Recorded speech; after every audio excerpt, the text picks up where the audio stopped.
Hi friends, welcome back to my channel. இன்னைய day வந்து எப்படி போச்சு அப்படின்னு பார்க்கலாம். என்னோடய சேனல் நீங்கள் ஃபஸ்ட் டைமாக பார்க்குறீங்கன்னா சப்ஸ்கிரைப் பண்ண மறந்துடாதீங்க. பக்கத்தில் இருக்க பெல் ஐக்கன் கிளிக் பண்ணி வச்சுக்கோங்க. அப்போ தான் நான் வீடியோ போட்டு நோட்டிஃபிகேஷன் வரும்.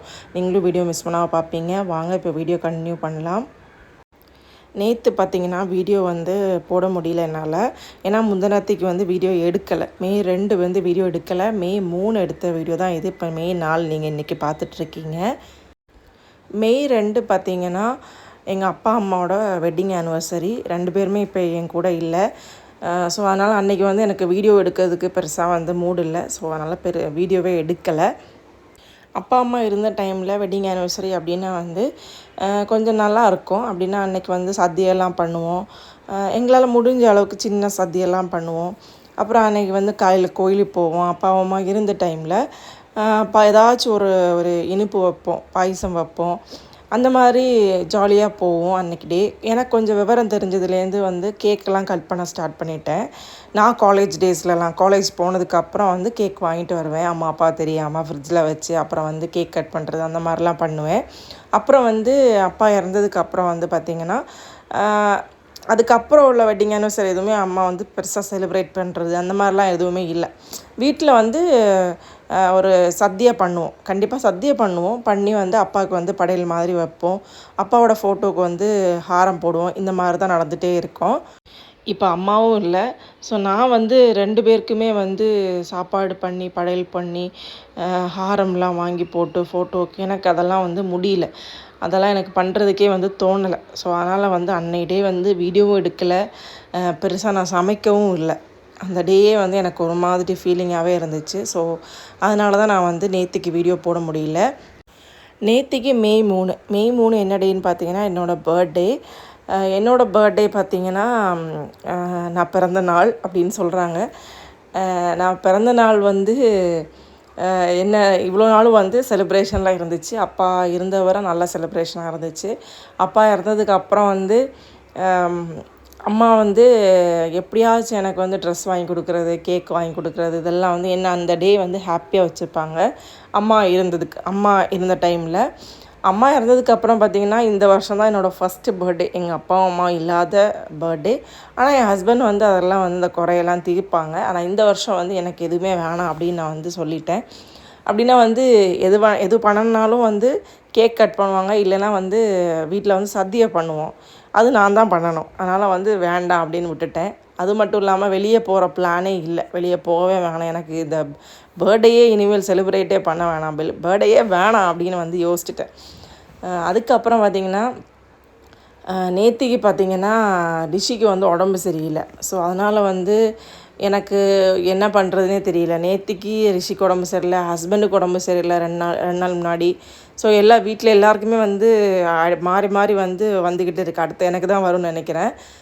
என்னோடய பர்த்டேயாக நான் பண்ண கரெக்டான வேலை பார்த்திங்கன்னா காலையில் எழுந்திரிச்சு குளித்தேன். இது மட்டும் தான் வந்து கரெக்டாக பண்ணது. அப்புறம் மார்னிங் பிரேக்ஃபாஸ்ட் பண்ணியிருந்தேன். பிரேக்ஃபாஸ்ட் பார்த்திங்கன்னா புட்டு தான் பண்ணியிருந்தேன்.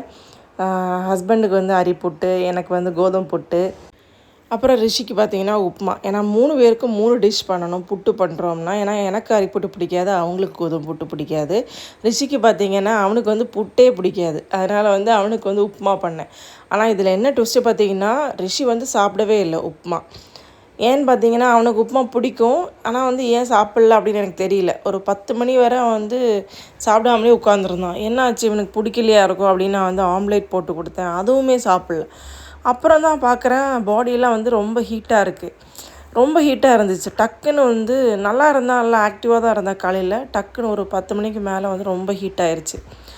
அப்புறம் வந்து மெடிசன் கொடுத்தேன். பேராசிட்டமால் தான் கொடுத்துருந்தேன்.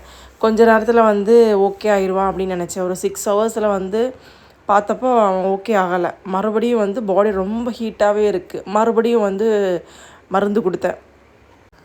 இந்த 6 ஹவர்ஸும் பார்த்திங்கன்னா அவன் தூங்கிக்கிட்டே தான் இருந்தான். ஃபுல்லாக எந்திரிச்சு உட்காரவே இல்லை. அடிக்கடி நான் போய் இப்போ ரூமில் போய் பார்ப்பேன். அவன் தூங்கிக்கிட்டே இருந்தான். நான் என் வேலையை பார்த்துக்கிட்டு இருந்தேன். அவனை அடிக்கடி போய் பார்த்துட்டு இருப்பேன். அவன் வந்து ஃபுல்லாக தூக்கம். இன்றைக்கி பார்த்திங்கன்னா வீட்டு வேலை நிறைய இருந்துச்சு. நிறைய வேலையாக இருந்துச்சு. இல்லைனா இதில் ஏதாச்சும் ஒன்று ஸ்கிப் பண்ணிடுவேன். இன்றைக்கி பார்த்திங்கன்னா எல்லா வேலையும் பண்ணுறது மாதிரி ஆயிடுச்சு.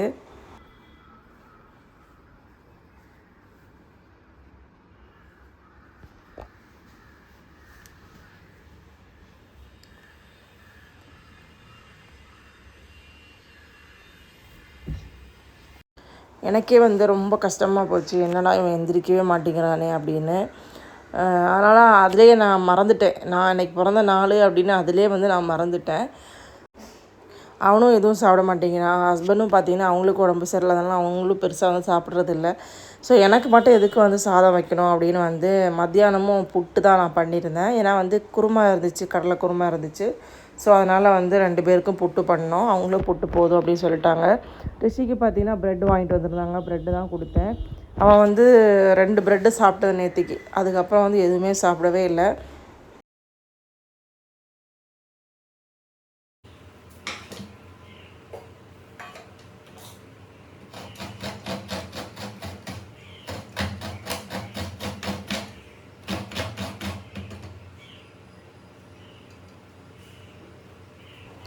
பிறந்தநாள் அதுவுமா வந்து இன்றைக்கி மத்தியானம் புட்டா சாப்பிட்ணும் அப்படின்னு வந்து ஹஸ்பண்ட் அடிக்கடி சொல்லிகிட்டே இருந்தாங்க. நான் வேணால் வந்து ஒரு ஊனு வாங்கிட்டு வரேன் அப்படின்னு சொல்லிட்டு இருந்தாங்க. ஆனால் எனக்கு வந்து பெருசாக இன்ட்ரெஸ்ட் இல்லை. ஏன்னா ஒரு சைடு பார்த்திங்கன்னா ரிஷி வந்து இந்த மாதிரி படுத்து கிடக்க எனக்கு வந்து பிடிக்கவே இல்லை. ரிஷி இப்படி இருக்கிறது, அவன் ஆக்டிவாக இருக்கும்போதெல்லாம் நான் வந்து எப்போவுமே சொல்லிகிட்டு இருப்பேன், பயங்கரமாக சேட்டை பண்ணுறான், எல்லாட்டையும் சொல்லுவேன் சண்டி, பயங்கர சண்டி சண்டி அப்படின்னு. ஆனால் வந்து இப்படி படுத்து கிடக்கிறத பார்த்தா எனக்கு இப்போவே தோணுது, அவன் இப்படி இருக்க வேணாம், அவன் வந்து சண்டியாகவே இருக்கட்டும், அவன் சேட்டை பண்ணிக்கிட்டே இருக்கட்டும், எவ்வளோ வேணாலும் சேட்டை பண்ணட்டும், நம்ம அட்ஜஸ்ட் பண்ணிக்கலாம் அப்படின்னு தோணிக்கிட்டே இருந்துச்சு. இன்றைக்கி பார்த்து வேலை என்னன்னு தெரியல, வந்துக்கிட்டே இருந்துச்சு. மிஷினில் வந்து துணி போட்டிருந்தேன். ஸோ அதெல்லாம் வந்து காய வச்சிட்ருக்கேன்.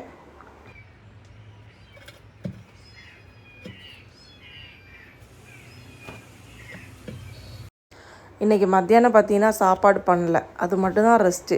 ஆனால் அதுக்கு பதிலாக வந்து நிறைய வேலை வந்து சேர்ந்துருச்சு. பாத்திரம் கழுவுறது, வீடு தூக்குறது, துணி துவைக்கிறது அப்படின்னு நிறைய வேலை வந்துருச்சு. இதில் வந்து ரிஷிக்கு உடம்பு சரியில்லாதனால அவன்கிட்ட இருக்கிறது மாதிரி ஆயிடுச்சு.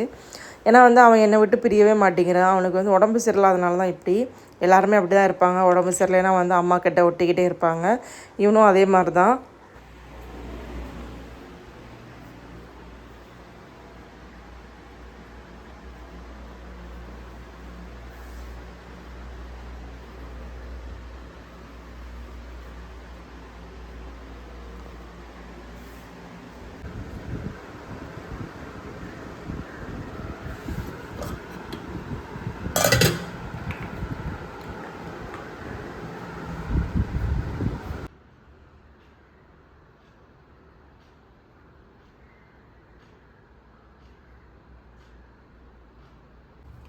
ரிஷி, ரிஷி,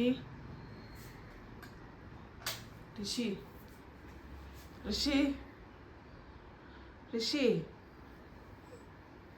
இன்னைக்கு உறங்கியா? எப்போ உறங்கியது தங்கம்? பாடி ஹீட்டு வந்து ரொம்ப அதிகமாகிட்டே இருந்துச்சு. எனக்கே வந்து பயமாக இருந்துச்சு. நான் அதனால் வெயிட் பண்ணிகிட்ருக்கேன். ஹஸ்பண்ட் வந்து ஃபோன் எடுத்துகிட்டு போகல, வெளியே போயிருக்காங்க. இப்போ வரேன்னு சொல்லிட்டு போனாங்க, இன்னும் வரல. ஸோ அதனால் வெளியே வெயிட் பண்ணிகிட்ருக்கேன், எப்போ வருவாங்க அப்படின்னு. ரிஷி பார்த்திங்கன்னா அவனுக்கு ரொம்ப முடியல, அவன் வந்து படுத்தே இருக்கான். ஃபீவர்னால் எங்கள் அம்மா எனக்கு என்ன பண்ணுவாங்களோ அதை தான் நான் பண்ணிகிட்ருக்கேன்.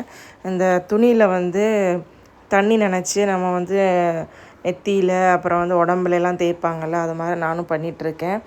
அப்படி பண்ணால் வந்து கொஞ்சம் பாடி ஹீட்டு வந்து குறையும் அப்படின்னு. இன்னும் என்ன சங்கடம்னு பார்த்திங்கன்னா, டே கேருக்கு வந்து 2 நாள் தான் அனுப்புனேன். அதுக்குள்ளாடி வந்து இந்த மாதிரி உடம்பு சரியில்லாமல் ஆயிடுச்சு. ஆனால் வந்து இன்னும் வந்து இந்த 1 மந்த் வந்து அவன் போகணும் அப்படின்னு நல்லா வந்து லீவே போடக்கூடாது அப்படிலாம் யோசிச்சுட்டு இருந்தேன். ஆனால் அதுக்குள்ளே பார்த்திங்கன்னா இந்த மாதிரி உடம்பு சரியில்லாமல் ஆயிடுச்சு. எனக்கு அது பெரிய சங்கடமாக இருக்குது.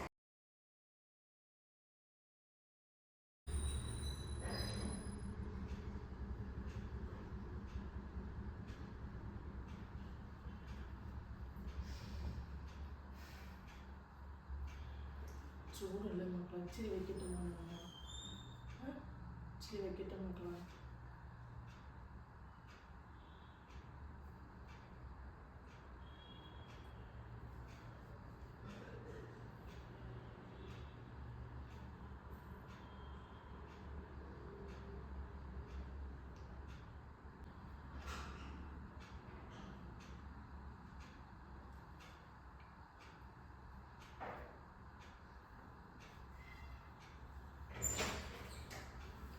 ചൂടായിട്ടിരിക്കുന്നത്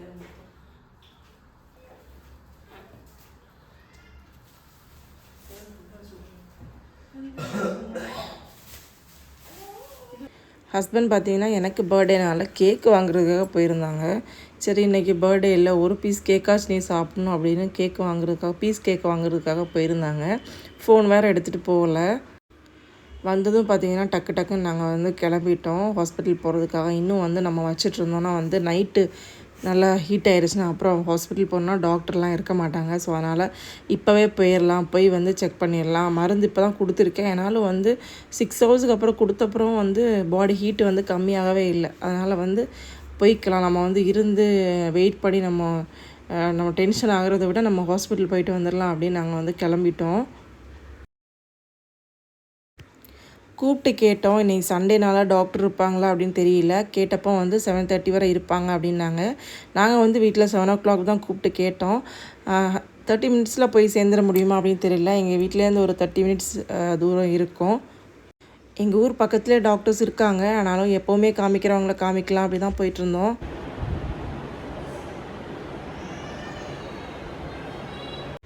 ஹாஸ்பிட்டல் போயிட்டு நாங்கள் வீட்டுக்கு வந்துவிட்டோம். ரிஷிக்கு பார்த்திங்கன்னா 102 டிகிரி இருந்துச்சு ஃபீவர்.